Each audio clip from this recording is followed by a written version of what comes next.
حضرت طلحہ بن عبیداللہ رضی اللہ تعالیٰ عنہ اسلام کے ان عظیم صحابہ کرام رضوان اللہ علیہ مجمعین میں سے ہیں جنہوں نے دعوت حق کو محض قبول ہی نہیں کیا بلکہ اس کی حفاظت، اشاعت اور استحکام کے لیے اپنی جان، مال اور عزت سب کچھ وقف کر دیا۔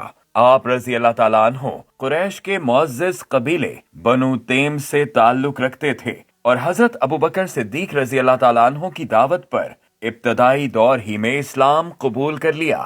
مکہ کے سخت حالات میں ایمان لانا آسان نہ تھا، مگر آپ رضی اللہ تعالیٰ عنہ نے ایذاؤں، سماجی دباؤ اور معاشی نقصان کے باوجود استقامت کا وہ نمونہ پیش کیا جو تاریخ اسلام کا مستقل حوالہ بن گیا۔ رسول اللہ صلی اللہ علیہ وآلہ وسلم نے آپ رضی اللہ تعالیٰ عنہ کو عشرہ مبشرہ میں شامل فرما کر آپ رضی اللہ تعالیٰ عنہ کے اخلاص، صداقت اور قربانی کی گواہی دی۔ حضرت طلحہ بن عبیداللہ رضی اللہ تعالیٰ عنہ کی سیرت کا روشن ترین باب غزوہ احد ہے، جہاں آپ رضی اللہ تعالیٰ عنہ نے نبی کریم صلی اللہ علیہ وآلہ وسلم کے دفاع میں غیر معمولی جانفشانی کا مظاہرہ کیا۔ جب جنگ کے نازک لمحے آئے اور دشمن نے رسول اللہ صلی اللہ علیہ وآلہ وسلم کو نشانہ بنانا چاہا تو حضرت طلحہ رضی اللہ تعالیٰ عنہ بار بار اپنے جسم کو ڈھال بناتے رہے۔ آپ رضی اللہ تعالیٰ عنہ کے جسم پر 70 سے زائد زخم آئے اور ایک ہاتھ ہمیشہ کے لیے مفلوج ہو گیا۔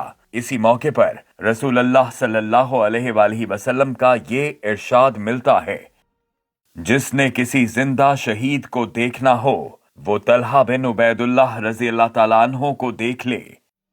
یہ لقب اس حقیقت کو واضح کرتا ہے کہ اسلام میں شہادت صرف موت کا نام نہیں بلکہ حق کی حفاظت میں زندگی کو قربان کر دینے کا جذبہ بھی شہادت ہے۔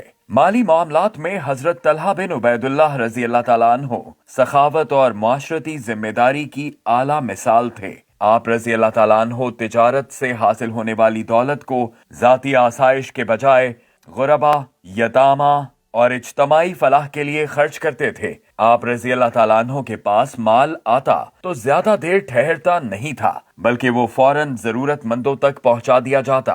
اسی وجہ سے آپ رضی اللہ تعالیٰ عنہ کو طلحۃ الخیر اور طلحۃ الجود جیسے القابات دیے گئے۔ یہ طرز عمل اسلامی معاشی تصور کو واضح کرتا ہے، جہاں دولت امانت ہے اور اس کا مصرف فلاحی معاشرے کے قیام سے جڑا ہوا ہے۔ سیاسی و اجتماعی میدان میں حضرت طلحہ بن عبیداللہ رضی اللہ تعالیٰ عنہ مشاورت، وحدت اور امت کے مفاد کو بنیادی اصول سمجھتے تھے۔ خلافت راشدہ کے دور میں آپ رضی اللہ تعالیٰ عنہ نے شخصی اقتدار کے بجائے اجتماعی نظام کی حمایت کی، جس سے یہ پیغام ملتا ہے کہ اسلامی قیادت ذاتی عظمت نہیں بلکہ اجتماعی ذمہ داری کا نام ہے۔ آپ رضی اللہ تعالیٰ عنہ کی پوری زندگی اس بات کی شہادت ہے کہ اسلام فرد کو کردار، معاشرے کو عدل اور ریاست کو امانت عطا کرتا ہے۔